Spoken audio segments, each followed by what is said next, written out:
This is the Storyworks Roundtable, where we have conversations about craft. Because becoming a successful author begins with writing a great story. Hello and welcome to this week's Storyworks Roundtable. Today, Kathryn and I are talking about transitions. Transitioning from one chapter to another, one movement to the next. One act to the next. An act to the next.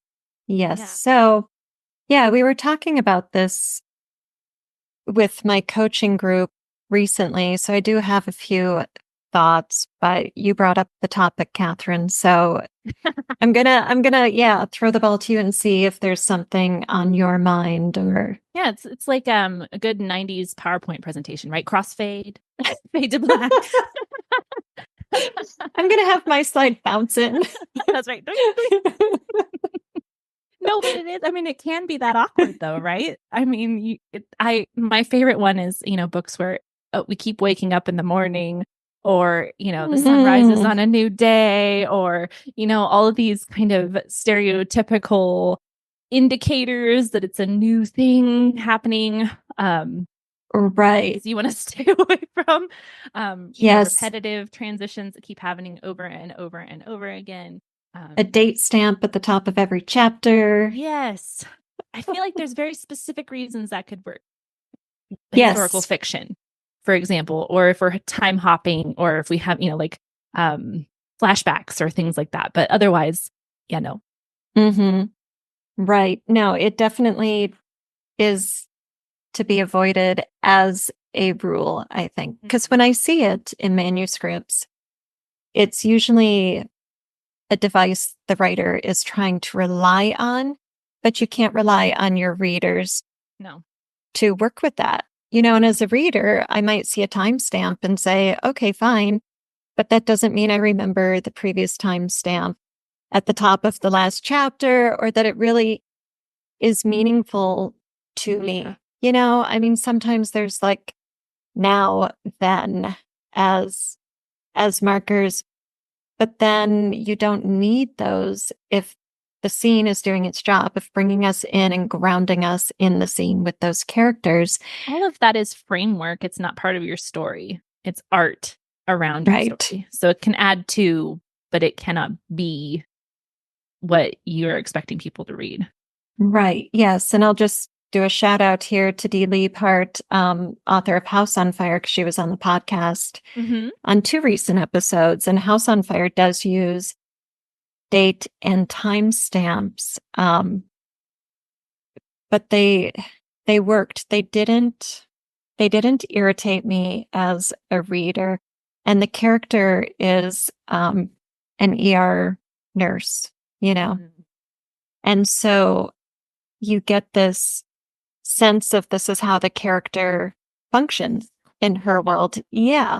Things. Like she's got the folding clipboard in her pocket kind of a thing. And it just, plus the pacing of the story, there was a past timeline, but then the present timeline is over a fairly short time span. And you do have chapters that are only a matter of, so much time on a given day. And the next chapter would be time-stamped later on the same day. Yeah. And so I noted those timestamps, but I didn't feel like I was being expected to rely on them. The story flowed well, and the transitions were in place from one thing to the next, so that would be an example of timestamps working, because I noted them, but I didn't have to try to remember them or make sense of them, If you did, great. If not, okay. It wouldn't really matter. Mm-hmm. Cool. It's not like 48 hours hard evidence or something where 9 a.m. This is what we found out. The clock is ticking in the corner. It's ticking. That's right. Exactly. No, thank goodness. Nothing like that. No. So I guess the takeaway there is never rely on these devices, and don't expect your reader to rely on them. If you use them, they should be an addition to the story, not a detraction, right? They shouldn't interfere with the reader's pleasure or force the reader to do mental calculations or anything like that. Yeah. If it's not in the narrative, then then it can't be part of the story, quote unquote. Right. Right. Okay. So that's a big do not do this transition, along with other things you listed that are just clunky. Yes. So what makes it not clunky, I suppose? How can we transition without something clunky and awkward? Because you come to the end of, like, let's say we take a movement, like we've got a couple of chapters where something has happened, we've had a nice little rising action, a climax, we've come off of it, everybody kind of takes a deep breath. How do you re-enter? It's almost like an intro again. It's almost like a beginning again, without it feeling like we've woken up in the morning and gotten dressed and brushed our teeth. Yes. Well, it all depends on the story, doesn't it? Because there are those stories where you've got major shifts in time or in place, right? And so then you do need a total sense of separation and a reintroduction, a regrounding into the narrative, because so many of those story elements have changed. But I think whether you're doing a very smooth transition, like continuous action from one chapter to the next within the same movement, or a big, full stop transition, as in those part changes where we've changed location or we've moved time by years. What's going to keep it feeling fluid is a sense of continuity. So what is the through line of the story? We've been talking about this a lot with my coaching group. And so if your story is character driven or heavy on theme, it's really driven forward by the theme, we're going to have that sense of movement following that main story thread across these transitions, right? So it doesn't need to be like, put on my pajamas, went to bed, got out of bed, took off my pajamas. That's right. Sure, that's one kind of very physical surface sense of continuity. And if done artfully, it could work.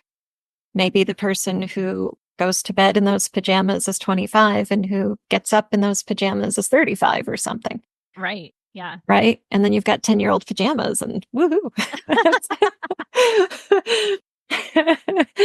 Way to maintain your clothing. But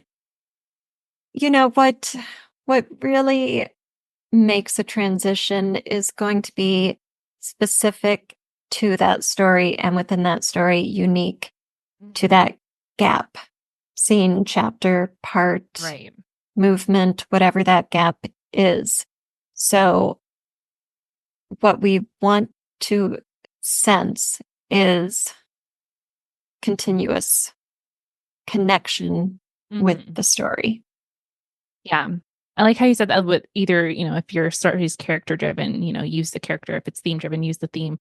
I like that feeling of that transition is more of a flow rather than a break. Right. Like we're flowing across it. And I think this is where you get some of the terminology with like hooks and, making sure that you have that momentum going through. Even when you want a quiet moment, even when you want that sense of closure at the end of whatever movement that is, you can still have a hook or a flow over that is dragging your reader with it. Or maybe they're just compelled to continue, right? You don't want them to want to be like, oh, okay, that was great, put it down. Right. Necessarily. Although I don't think it's bad to have spots where the reader can put it down, because not everybody can read your book in one sitting. But yeah. Right. No, definitely not. I'm not a one-sitting book reader. Well, that takes time. The last time I read a book all in one day, I was sick. So I did nothing else. I just laid on the couch and read. And that was all I did for the whole day. That's the only way I could read a book in one sitting. Maybe if I had like a 12-hour flight somewhere, I could maybe read a book. Hooks are kind of fun. People often think of hooks as being dramatic, but they don't have to be. All a hook is a question. Yeah, so just intrigue. Right? Yeah, plan to know what happened next. Exactly. Right. So you want the hook at the end of your chapter or whatever to be specific to the moment in the story. So we're going back to that unique quality of it. So in the general sense, it's what will happen next. In the, generic sense, it's will the lovers find each other. But in the specific sense, it's will the prince holding the glass slipper be able to locate Cinderella? Right. Right? Mm-hmm. So when you think about your endings and what is going to compel the reader to keep moving forward in your story, that specificity is what matters. That makes sense. Sorry, my dog decided to bark at whatever random thing they thought was going on over there. Yeah, using the specifics, using the details. I like that. I'm kind of dealing with a larger transition in my writing right now where I'm ending Act 2 and I'm heading into Act 3. So I've got a lot of tension and a lot of intrigue because we've had some good reveals and we're moving toward the climax and we know who the bad guy is now and we're heading like, let's go take him down. And I feel specific to my story. I'm killing my protagonist at the end of Act 2 so that she can be resurrected in Act 3. Yay, fantasy stories. Right. And it's crucial to her character arc too. It's like her journey into knowing who she is and why she's special. Right. But so I find it's really interesting to me because I have a very strong hook. Obviously, she dies at the end of this chapter, and then Act 3 starts and she comes back to life. She's the only point of view character. This is not a shock that she's going to still be there. The next chapter, it's first person, one single point of view. But it's definitely like I can feel all this tension, all this push, right? You're push. But I want that to be a transition moment, right? Where you're not only feeling we're heading towards something big here, right? There's a physical ending because she dies. And there's almost this like moment where you want to just like hold your breath. Mm-hmm. And that also is a transition in a different way, right? Where I'm driving that momentum and that tension, but also there's a wall there, right? So it's an interesting one. And I'm not entirely sure I've pulled it off yet, number one. Right. But I think it's interesting to play with the idea of what the transition is doing in the story. And in my story, I want it to really crank on that tension bit. Like we have seen the bad guy now. We know what's going on. We want her to win. But this is like, how? What's going to happen? Right. So I'm kind of really playing with that key, with that knob in this story, right? More so than any other of my tools. And I think looking back, I kind of feel like I do the same thing in a lot of my transitions where I kind of like pick one, right? Like this is really character like developing. So across this transition, you want to know what is she going to do here because she's in a pickle, right? Or, she needs to change or she needs to make a decision. Or back further, what are they going to do because this has just happened? So a plot driven transition, like now a decision has to be made. And I feel like maybe I kind of play with one more so than any of the others as I bridge these little transitions. Does that make sense? Yeah. Yeah. Yeah, it does. I mean, so each story is going to be plot, character, or theme driven overall, right? Predominantly. Yeah. But then plot, character, setting, and theme are woven together throughout every story. So depending on the movement you're in and what action is being resolved and what action is being initiated, what the source of the dramatic tension is, you're going to be able to sort of play with those dials, as you said, and decide what is shaping the moment there. Yeah. I like that imagery of playing with the dials because here I am, musician. I like the idea of volume and, and polyphony and how much I have going on and how little I have going on and where the dynamics are within it. That's kind of how I picture story. I'm sure it's not universal that that's how story is pictured. But for me, I see it or maybe feel it kind of like I would feel a good piece of music, like how my body feels, right? How my mind is working, how many inputs are going on at the same time, how much tension am I feeling because how much is going on and how much is beating against me, or I can feel it in my chest, kind of a thing. So right. if that helps anybody, I hope it does. But that's I'm kind of sure how it does.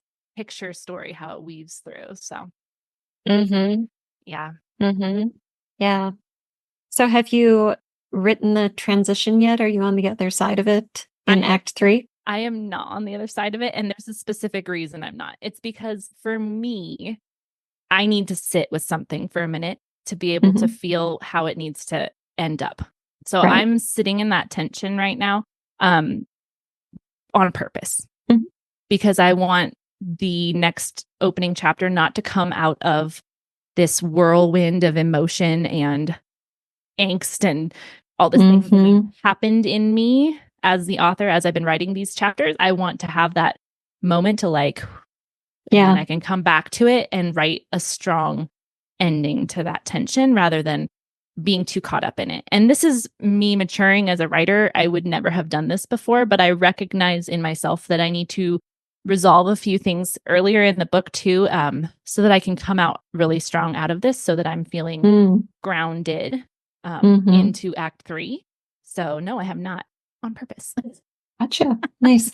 Yeah. Well, since it's fantasy and your protagonist dies, it brings to mind Harry Potter. Totally. Yeah. And There's no bus station in mind, though, unfortunately. No white bus station. Yeah, I guess it's train station. Wouldn't it be? Yeah. Your way.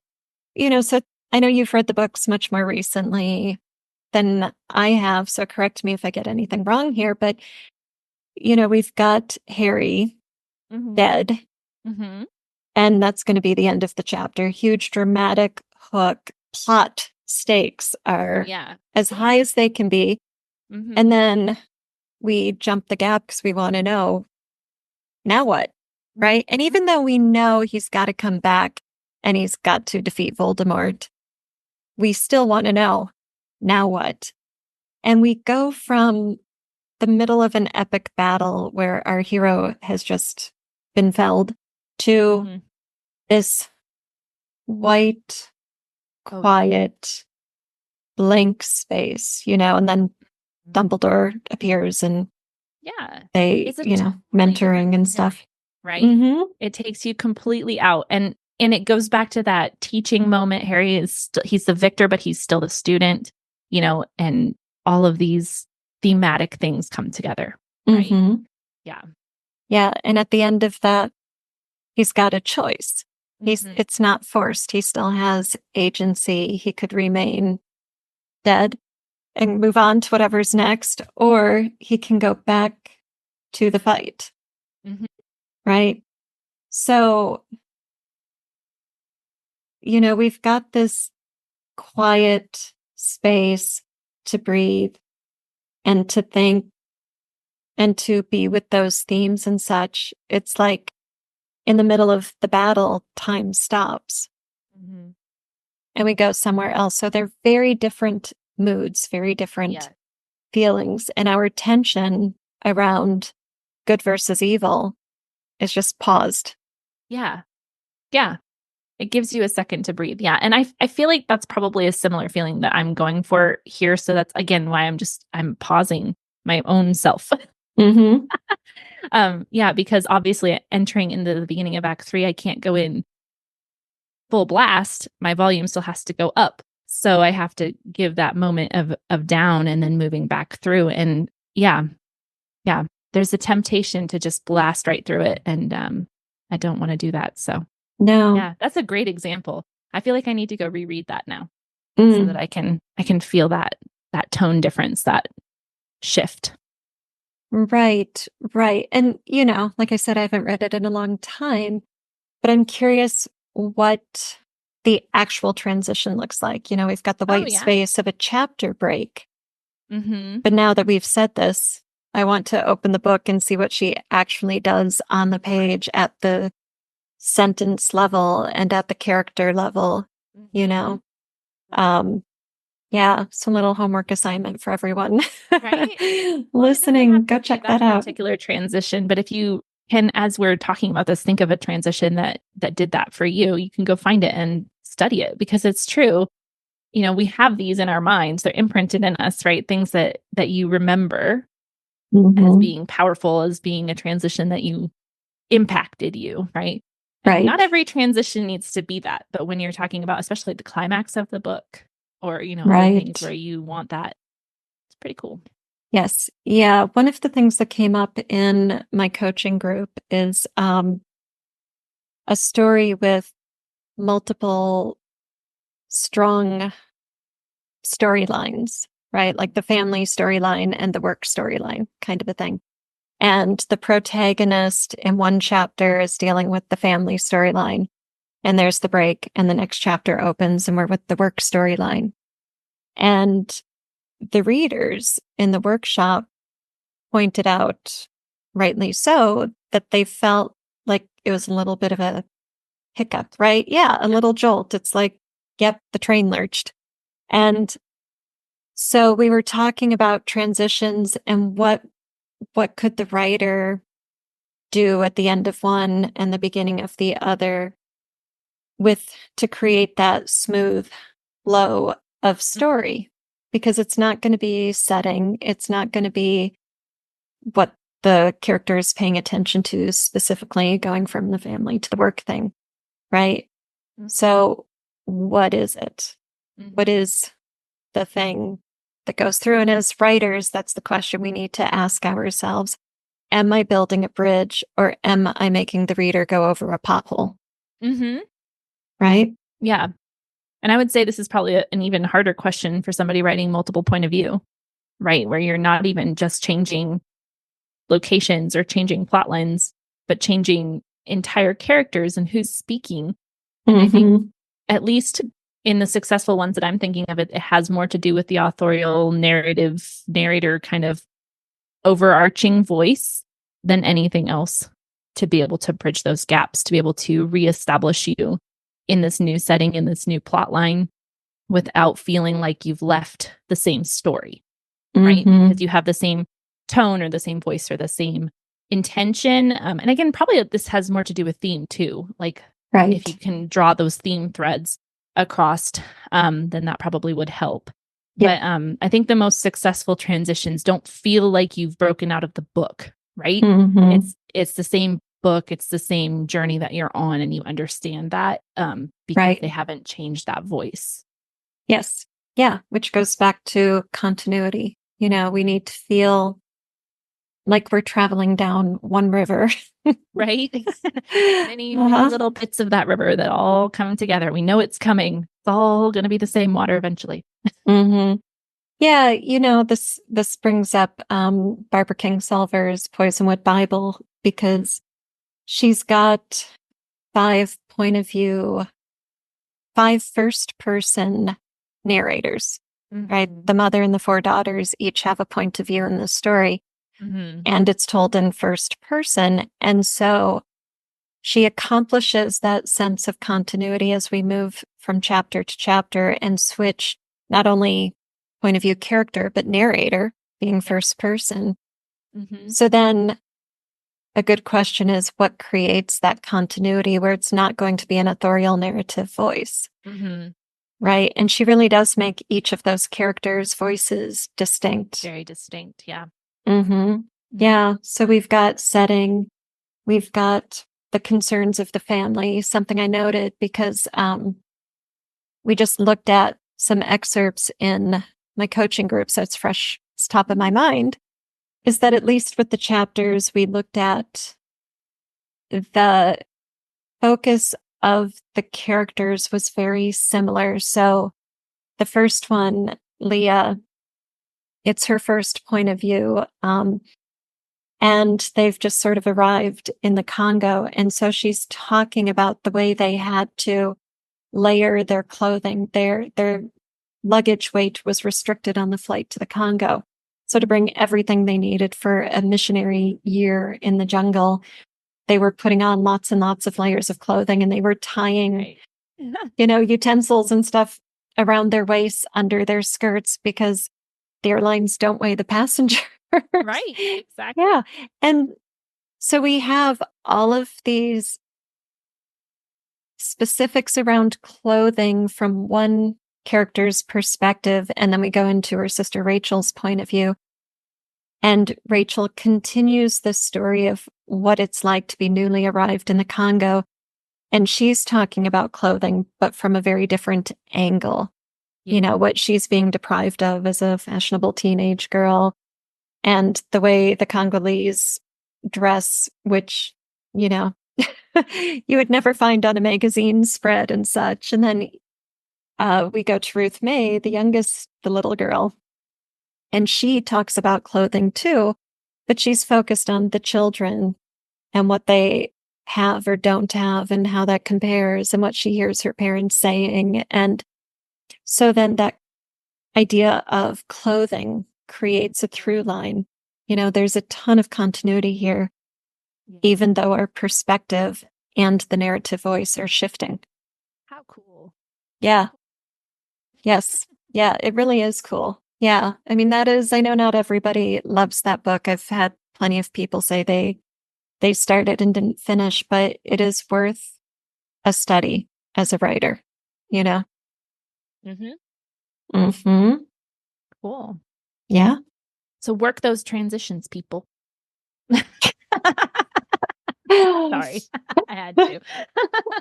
Okay. So, yeah, create continuity, build bridges, even when there's a major shift in time, place, or point of view. Yeah. Mm-hmm. All right. I guess that's it. That's all we have to say about transitions. My newsletter, A Room Full of Books and Pencils, is growing every week with new reflections, writing tips, and transcripts of the podcast. It's also where I make announcements about things like upcoming writing workshops and coaching sessions. Check out A Room Full of Books and Pencils at booksandpencils.substack.com. Thank you for listening to the Storyworks Roundtable. Find all our shows, show notes, and videos at storyworkspodcast.com.